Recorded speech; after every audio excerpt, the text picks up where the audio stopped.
بسم الله الرحمن الرحیم. اما بزرگان، ما 7 موضوع مهم شنیدم از شما و به اجازهتان به صورت خلاص اینا رو پس به شما تقدیم میکنم. لومړی یو تاریخی حالت که قرار لرو چې هم نړۍ بدله سوي، هم منطقه بدلیږي او هم افغانستان بدلون کرد. جهان بعد از کرونا جهان پیش از کرونا نخواهد بود.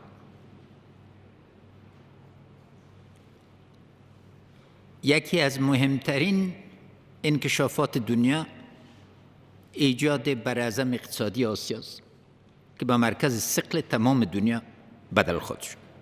تعریف امنیت، تعریف اقتصاد، تعریف همکاری بین‌المللی در حال تحول است. پیام خوش دارم که فعلا اطمینان داریم که انشالله تعالی برای 20% مردم افغانستان در قدم اول واکسین ضد کرونا را تهیه کنیم و برای 40% مردم افغانستان در مرحله 2. دا به انشالله تعالی د خلکو تشویش باندې ډیر تاثیر ولري او زمینه سولې ته، کار ته او نورو ته برابر کړي، ځکه که ماحول له یاده وباسو بیا سبا ډیره لویه پښیماني لري. له بد مرغه نه دوم موج د کرونا راغله. ما تر اوسه پورې 8 جلسې دی باندې نیولي او د تاسو ټولو مشرانو ملاتړ د کرونا د مبارزې په برخه کې غواړم چې ولس د افغانستان ته پیغام ورکړو چې ځان وساتي او مشران یو په اساسي توګه له دې نه نمایندګي وکړي. دوم، وضعیت‌های حساس هم فرصت است هم خطر است. استفاده از این تو وضعیت‌های حساس تعلق مطلق به وحدت ملی ما دارد. بناهن وحدت ملی ماست که تعیین کننده از این است که ما فرصت از پیش چطور فرصت‌ها را وسیع‌تر ساخته میتونیم و خطرات مدیریت کرده میتونیم، مگر این مرحله بدون خطرات خودش نیست. از او خاطر نقطه کلیدی که ذکر شد، نظام سرپوش کل است، به کدام فرد تعلق نداره. انقطاع نظام موجب بربادی میشه. صلح باید در داخل یک پروسه تنظیم شده که موجب تداوم نظام جمهوری اسلامی افغانستان باشه. در مابین از او راههای حل نهایت زیاد است، نه ای که خدا ناکرده انقطاع را بیاره و تمام دستاوردهای مورد خطر برد. ضروری است که ما اهمیت درس‌های گذشته خود به صورت اساسی درک کنیم و پوشش وسیع چتر را هدف بگیریم، نه اشخاص. تفکیک دیگه است که رسیدن به صلح، مذاکرات صلح به جای خود و همه شما بزرگان، اما قدم دوم تطبیق صلح است. یک مملکتی که 90% مردم ما زیر $2 در روز زندگی میکنه، صلح را چطور تطبیق میکنه؟ کدام امکانات بر از این فراهم میکنه؟ به چی ترتیب؟ حداقل انشالله تعالی 2 تا 4 میلیون برادرها و خواهرای ما که در کشورهای همسایه هستند دوباره پس خود گشتن. طفل است، زن است، افغان است، طالب و دولتی نداره. ما مسئولیت تاریخی داریم که نهادهای دولتی را قسم تحکیم کنیم که بتانه بار تطبیق صلح را بره. او دا په بیکفایت ادارې باندې نه کیږي. نو ضرور ده چې تاسو مشران په اصلاحاتو باندې چې په جنیوا کې ژمنه کړې ده لاس راکړو، یو بل ته لاس ورکړو او دا تطبیق کړو چې سبا خلک او د ماحول کې ځان باندې اتکا اصلی خبره. ماحول تغییر کرده، سر کمک‌های دنیایی اتکا کرده نمیتونه. با اون مقیاسی که کار دارین باید آستین بر بزنیم، خود انسجام بدیم. فضل خداوند مملکت دارای منابع وسیع استیم که بتانیم، اما جهت واضح است که انسجام از اینا ضرور است. غیر از او برادرها، خواهرای محترم، جنگ در افغانستان از 40 میلیون دلار در سال نمیخواد، زیادتر نمیخواد. نو دلته ضرورت است در ټول آباد باندې پوسو چې بیا موږ له یو خوا ان شاء الله تعالی سولې ته رسیږو د هدف ته، او دې کې بد شک نه له بلې خوا نور بیرقونه جګ نسي، نور افراد تشویق نسي. دلته ضرورت ده چې دقت وسی.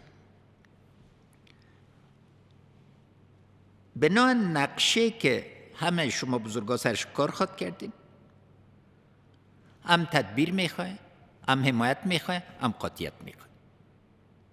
سخت و پختنو سر مخامخیگو باید هغه ځوابونه ولرو چې مقصد ته ورسي. دوم بحث چراغ د مننې بحث ده، بخش امتنان و تشکری است. اول همه ما مدیون قربانی دوامدار قوای امنیتی و دفاعی از این مملکت است. اینا فرزندای صدیق از این مملکت است که همیشه از خاطر افتخار و عزت از این مملکت قربانی دادن و امروز از همه روزهای دیگه که حامی نظام است. همچنین ما میخوایم از او بخش اداره ملکی که واقعا شب و روز تلاش میکنند ابراز تشکر کنم، چون فرهنگ امتنان ما باید به مراتب زیادتر شد. بزرگترین تشکری ما از مردم ماست، از تمام اقشار، از زنا، از جوانا، از تمام اقشار سیاسی مملکت، چون حوصله را که مردم ما برای رسیدن به هدف صلح نشان دادن و خشونت دوامداره که بعد از شروع مذاکرات وجود داشته در یک مملکت دیگه غیر ممکن بود. یعنی دلته د افغانستان د ولس اراده، همت او ژمنه سولې ته واقعا بېسارې ده. موږ او تاسې ټول ډېر خوشبخته یو چې یو ولس لرو چې د سولې له هدف نه ده ګرځېدلی. ولس سوله غواړي، موږ او تاسې وظیفه دا ده چې دا سوله راوړو. اما د ولس حوصلې نه او د دوی ژمنې نه د زړه له کومې نه باید ټول مننه وکړو. چې دریم د افغانستان له لوی جرګې نه مننه پکار ده. له هغه ورځو نه چې تاسې مشورتي لوی جرګه وغوښته تر جناب استاد او جناب ډاکټر صاحب، ځکه لوی جرګه د افغانستان عظمت او اخلاقی دریز وخود. دا بندیان بید او اخلاقی دریز د ولس نه خوشی کېدی نسو. نقطه کلیدی لوی جرګه است که عقل جمعی ما بسیار سالم است، چون از قضاوت مردم ما نمایندگی میکنن و عقل جمعی ما را لوی جرګه افغانستان تعیین کرد و خط مشی هیئت مذاکره ما را حدودش تعیین کرد. دلته له لوی جرګې نه واقعا مننه پکار ده. دا بنسټ په سختو شرایطو کې له دې نه بهتر بنسټ نشته. ضرور ده چې د لوی جرګې پالنه وکړو او دا عنعنه چې موږ ټولو اقوامو او ولایاتو کې ده لا پیاوړې سي، ځکه چې تطبیق د سولې کې به جرګې بیا هم مهم رول لري، دیگه همکاری و هماهنگی. نقطه چهارم که اجماع کل مجلس است و با قوت ایره از اینجا اظهار میکنیم، تشکر از وحدت، حوصله، تمرکز، تأمل و تدبیر هیئت مذاکرات ماست. واقعا از جمهوری اسلامی افغانستان نمایندگی کردن، وحدت زن و مرد، عالم و متخصص علوم دنیایی، تمام اقوام برابر و خواهر افغانستان دری به نمایش گذاشته شده. کسایی که شک و شبهه داشتن که هیئت به بهترین وجه نمایندگی کرده میتونه، اینا باید فکر دوباره کنه. و چی اینا رو متحد ساخته؟ چتر وسیع نظام، منافع مشترک و از همه که زیادتر تعهد همه مردم افغانستان به یک آینده مشترک. از هیئت ابراز امتنان میکنیم، پشتیبانی خود از اینا اعلام میکنیم مثل که قبلا اعلام کردیم و در مرحله دوم اما فقطشان میخوایم هیئت مشوره را لازم میدانه که بیان مشوره بگیرن، یک دفعه سوالا برشان مطرح شد، سوالای بسیار خوب مطرح کردن وقتی که جوابای از اونا رو دیدن حتما بر مشورای دیگه خواهد آمدن.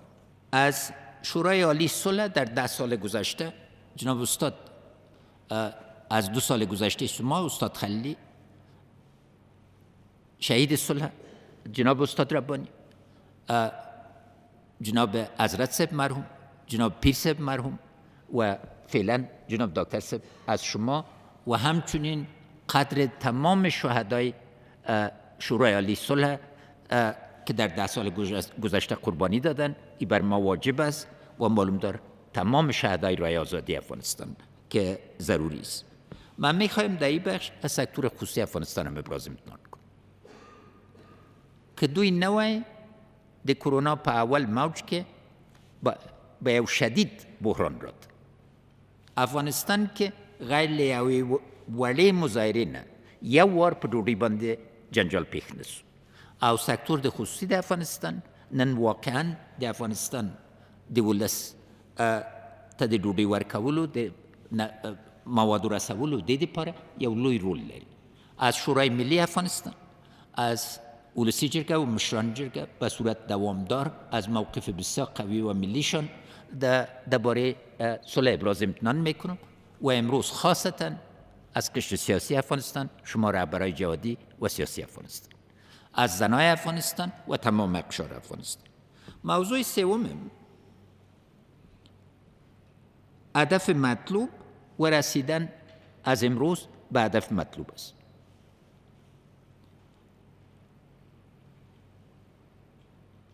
نقطه اعتمادی که وجود داره در بین دنیا و ما سر هدف مطلوب یک اجماع ایجاد شد.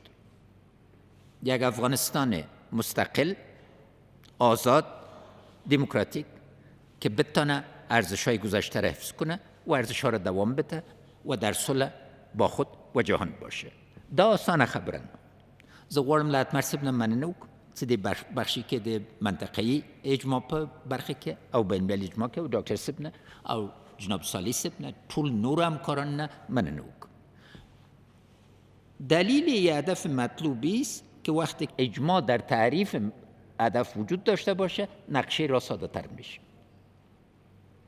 از خاطر که هدف مطلوب است که بعد نقشه رای ما را و معیارهای ما را تعیین کنه.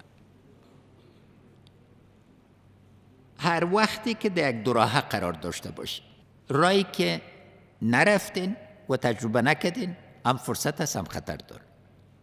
اما از طرف دیگه ضرور است راههایی را که رفتیم و نتیجه نداشته به دقت در سایش گرفته شود و 40 سال گذشته افغانستان در سای زیاد در این قسمت داره که در دوراهه تعریفش به وضاحت شود و وضاحت واضح داشته باشه که هر رای را که خطرات داشته باشه مدیریت خطرات مهم است، نه ای که رای صلح بی خطر نیست. رای صلح همیشه کپرک داره، اما نقطه کلیدی است که فهم مشترک، درک مشترک و مدیریت جامعه وجود داشته باشه. معیار برای مردم افغانستان چیست؟ خشم خشونت سرتاسری 40 سال گذشته. معیار موفقیت کدام پیمان روی کاغذ نیست، تغییر در زندگی مردم ماست. بدون کاغذ به نتیجه نمیرسیم، اما کاغذ باید هدف واضح داشته باشه که ختم خشونت باشه و از این خاطر گروه های دیگه که با خشونت دوام میتن باید به صورت واضح تعریف شد. چې بیا داسې حالت کې پاتې نه سو چې ولس ته ووایي سوله راځي او ولس خدای ناکده بیا شدت دا وګوري. ضروره ده چې د منطقې او نورو آبادو باندې چې دلته ثبات نه غواړي واضح او دقیق فکر وشي. چون 40 سال خشونت مردم تنگ آورد و اجماع واضح وجود داره که ختم ازی هدف اصلی ماست. من تنها یک معیار براتون میدم. 16% عاید کلی خوده در سال 2019 افغانستان از خاطر خشونت توریسم تنها از دست داد. چیکار فکر کنید؟ پیشتر ذکر شد که دارایی ملی ما، اما دارایی ملی ما از یک طرف میسازیم، از طرف دیگه در حال خراب شدن است. اهمیت ازی باید به صورت اساسی درک شود که دوام خشونت از راههای دیگه نبید.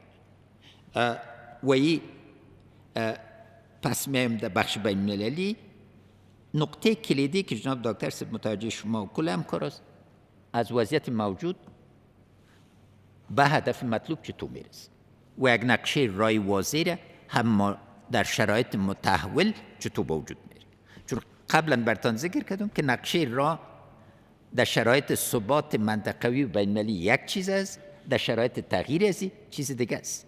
و در حالتی که هستیم با تغییر دوامدار سر و کار داریم، باید سریع بتانیم وضعیت بخوانیم و مدیریت تغییر بد داشته باشیم.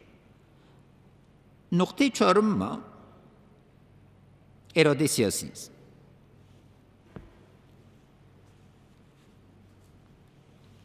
لومړی ټکی دا ده چې د سیاسي اراده سرچینه د ولس اراده ده. ولس د افغانستان سوله غواړي او ولس د افغانستان ملي سوله غواړي، نه سمتي سوله غواړي، نه تنظیمي سوله غواړي، نه قومي سوله غواړي. ولس د افغانستان ملي سوله غواړي. او که څوک ثبوت غواړي لوی جرګې ته وګوري. نو ځکه ضروره ده چې ټول ولس د افغانستان، ټول نسلونه د افغانستان، ښځې او ځوانان او ټول باید په یو صف کې راسو، ځکه وقتی چې وحدت سیاسي اراده په همغه اندازه پورې قوي کیږي. اما که وحدت نه او موږ د تقسیم په مدیریت کې خپل وخت تیر کو، تر همغه اندازه سیاسي اراده ضعیفیږي. نقطه دوم ثبوت اراده است که پیشتر ذکر شد. ملت و دولت افغانستان اراده سیاسی خود بر صلح نشان داده. کدام قربانی را ما قبول نکردیم. کدام وقت ما صلح را اولویت ملی خود اعلان نکردیم و از خاطر ازی یک جای دنیا را مر نشان بدین که 200 نفر بندی را قبل از مذاکرات رها کرده باشه. تصامیم سخت گرفته شده و تصامیم سخت دیگه گرفته خواهد شد. دلته ضرور ده چې له طالبان هم سیاسي اراده وغواړو، له منطقې هم سیاسي اراده وغواړو. یوازې بار د سیاسي اراده د افغانستان په ولس او دولت باندې نه ده. له یو لاس نه قټک نه کښیسي. ضرور ده چې دلته پوسي. قربانی مطلق ضروری است برای نظام نه بر مقام. کل ما رفته نیستیم، اما نظام جمهوری اسلامی افغانستان قربانی میخواه. صلح قربانی میخواه. این حال نقطه کلیدی است که صلح داخل ثبات، صلح که موجب ثبات شد. گم شده اصلی ملت افغانستان ثبات است. که امروز ما بتانیم هر طفل ما، هر جوان ما برای آینده خود پلان گذاری کنیم که بگوید که اینمی نقاط بجاست در داخل چو نه لرو تلویخ کاله ده ندم درلودلی دا مرکده ثبات باید تامین سی او ثبات دی اصول نظر. قوانین بازی باید واضح باشه و وقتی که قوانین بازی تعدیل میشه رای تعدیلش اراده ملت باشه که به صورت اساسی وجود داشته باشه. از این خاطر اراده سیاسی به تحلیل فرصت و ضرورت تصامیم قاطع بسته است. که فرصت ته نگورو او پس ته بیا تصمیم نیسو دا خو ګټه نه لري. هغه ځای کې چې فرصت راځي د دې تحلیل واقعا ضروری ده او موږ باید په مخ کې لاړ سو. نقطه پنجم همکاری بین‌المللی و منطقوی است. جناب استاد تاسو ضرب المثل مطلق په ځای ده. د پردي کټ همیشه د نیمې شپې ده. له هغه نظر نه اصلي خبرم څه ده؟ افغانستان نه دوامدار دښمن لري نه دوامدار دوست لري. افغانستان دوامدار ګټې لري. ایموږ ملي ګټې معیار ایموږ د مناسباتو دي او د دې لپاره باید اول خبرم داده چې د نورو جنجالونو نه موږ باید ووځو. موږ د نورو جنجالونه د موږ باندې نه تحمیلوي. یو افغانستاني چې وکړی سي ټولو سره ګډ ژوند وکړي، ټولو سره مشترکې ګټې ایجاد کړي، اما د هیچ چا مخالفت ونه کړي. ځکه تر څه دغه ونه سي، اصلی یکی از عمده ترین شرایط پیاده کردن صلح، تطبیق صلح، اجماع منطقوی است. و در اجماع منطقوی باید سر یک افغانستان آزاد با ثبات مرفه اجماع ایجاد شد و از منطقه ما ضرورت به تضمین داریم. تجارب بین‌المللی نشان داده که وقتی که اجماع منطقوی وجود داشته سرعت میایه، وقتی که اجماع وجود نداشته باشه خرابی میایه.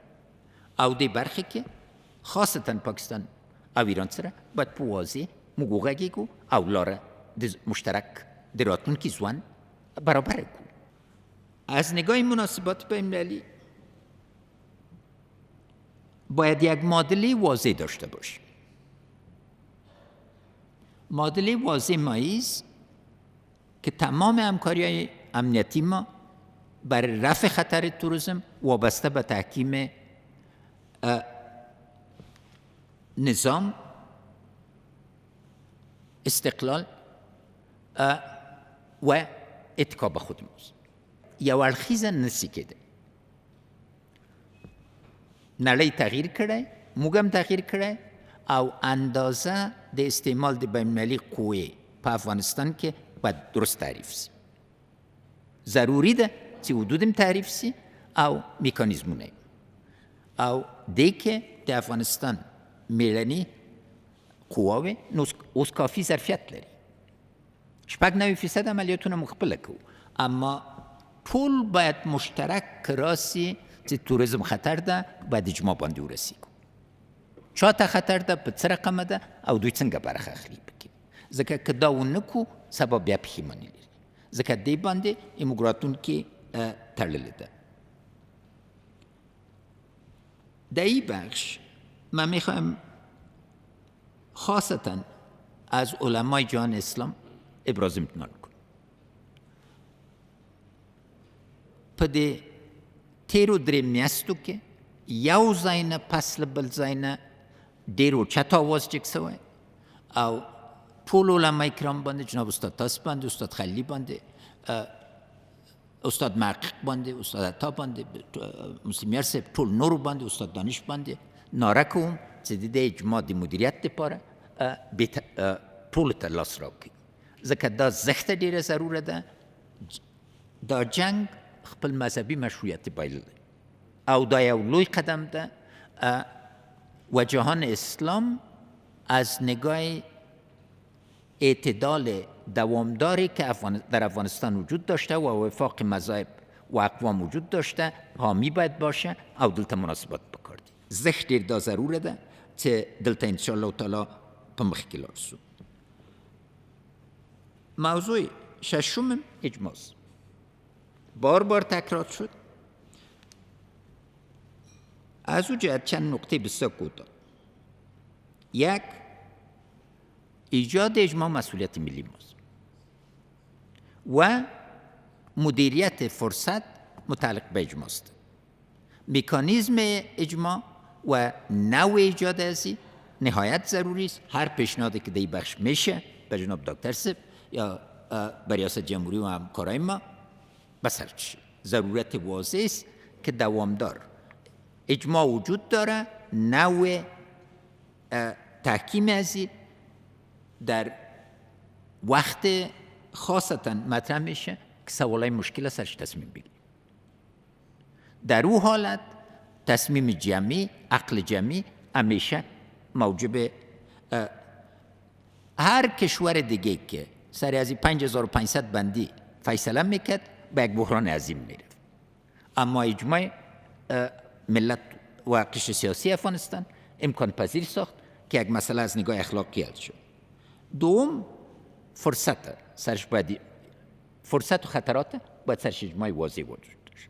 فرصت در کدام زمان است، چند ماه است، چی وقت است، چی نوع تصامیم به کار است و تغییراتی که در دنیا آمده ما اینا رو چطور تحلیل میکنیم و از پیش استفاده میکنیم.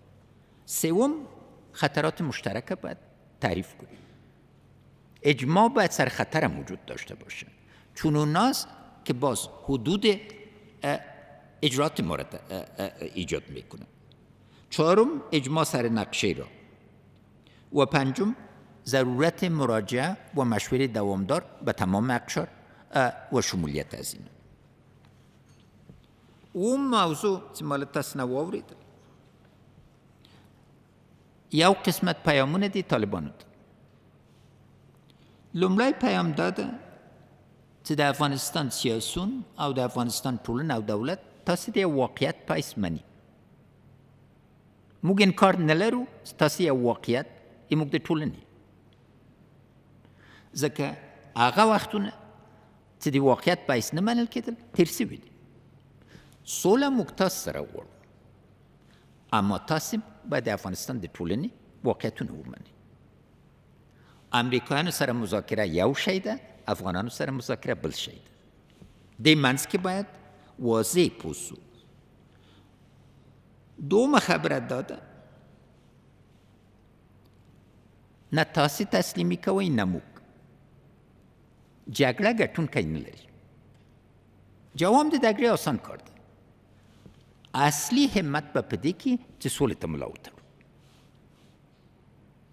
او دلته که پوښتنه کېږي چې د سولې ګټونکی څوک ده، اما ځواب ډېر ساده ده، د افغانستان ولس. دوی دې فکر وکړي 6 نسله چې نن ژوندي یو، یو هم بې داغه یو. آیا در 6 نسل گذشته ما کس بې داغ است؟ طالبا باید امیر درک کنن که تنها اینا داغدار نیست. د افغانستان ټول ولس داغونه کړي دي. راست دی چې دا د 6 نسلو وینو باندې پټۍ کیدو، ملم کیدو ورباندې. از طرف دیگه 6 نسل آینده ما به این تعلق داره. نو دا بار باید ټول درک کو چې یو ستر بار د مسئولیت ده، او دا بار د مسئولیت یوازې د افغانستان دولت ټولنې باندې نه ده، ټولو باندې ده. دریم موضوع اوربند. د افغانستان ولس سولې باندې اجماع لري، اما د افغانستان ولس که دوامداره توګه تاسې ووزنئ، تهدید یې کوي، توهین یې کوي، خدای ناکرده د سولې له اجماع نه به وګرځي. دې باندې پوه سئ محترم طالبانو، په اوربند کې تاسو ضرر نه کوئ. د افغانستان د ولس دولت او موږ د ټولو همکارانو ژمنه ده چې تاسو سره جدي مذاکرات کوو. اوربند باندې له اوربند نه ډار مه لرئ. تاسې پانګه د افغانستان د ولس ملاتړ ده، او هر څه د ولس سره ډېرتره مینه وکړئ، په همغه اندازه به دا ولس تاسو ته هرکلی ووایي. اما که هره ورځ د هر چیز دپاره موټر بم راسي، تهدید راسي، انتحار راسي، انفجار راسي، دا بیا د ولس ارادې باندې خدای ناکرده منفي تاثیر ونه کړي. دا خبره ډېره جدي ده، لطفا دوی د فکر وکړي. سوله له طالبانو نه جرأت غواړي، سیاسي اراده غواړي ورنه. همغسې چې موږ وایو په سیاسي ارادې باندې غږیږو، دوی هم باید خپله سیاسي اراده ښکاره کړي. تصامیم دوی په معیارو باندې نیسي. افغانستان ولس ته څه پیامونه لري؟ راتلونکی څنګه سره جوړو؟ او مخصوصا دا وینه چې تویه سوې ده، آیا حاضر یو چې ورباندې تیږه کیدو؟ در رسم جرگه ما، عنعنه ما یک رسم بسیار خوب داریم که سر یک چیزی که بسیار خون ریخته، بسیار شدت صورت گرفته و امکان تصادم است، سنگ میمانیم. 5 سال، 10 سال، 20 سال که شاته لاړ سو او داسې څوک خو بې درده نه ده، راتلونکی څنګه سره جوړو؟ خواهش مې است که طالبان د اجندا سر آینده صحبت کنن په واضح توګه که یو ولس یو څه یو، که موږ هم د واقعیت په حیث منو، د افغانانو په حیث منو، خو راست چې ګډ افغانستان جوړ کړو. او د هغه دپاره له ټولو نه جرأت پکار ده. له ټول نه قرباني پکار ده. هغه شی چې زه له دې محترم لوی مجلس نه اورم او د ټول افغانستان د ولس نه اورم دا ده چې موږ ټول حاضر یو چې سوله وکړو، چټکه یې وکړو، اما په اصولي توګه یې وکړو او په پایداره توګه یې وکړو. نو آخري پیغام طالبانو ته دا ده چې اوس توپ تاسو په میدان کې ده، فیصله کوئ، د فیصلې دپاره حاضر یې، په اصولي توګه آیا سیاسي اراده م شته؟ موږ هیله ده چې تا سیاسي اراده ښکاره سي چې دا دوم دور د مذاکراتو کې موږ له تشریفاتي مسایلو نه واقعا لاړ سو اساسي مسایلو ته. پرمختګ سوی، پرمختګ ټولو ته مبارکي وایو، اما اوس ضرور ده چې له دې فرصت نه او د ورځو نه استفاده وسي. لطفا د وینې تویول ودروئ. د وینې په تویولو کې زړونه نه پاکېږي. وینه څه وخت زړه پاک کړې ده؟ د وینې په ختمولو کې همت ده، اراده ده او احساس موقعیت هر څوک ورباندې اوس پیږي.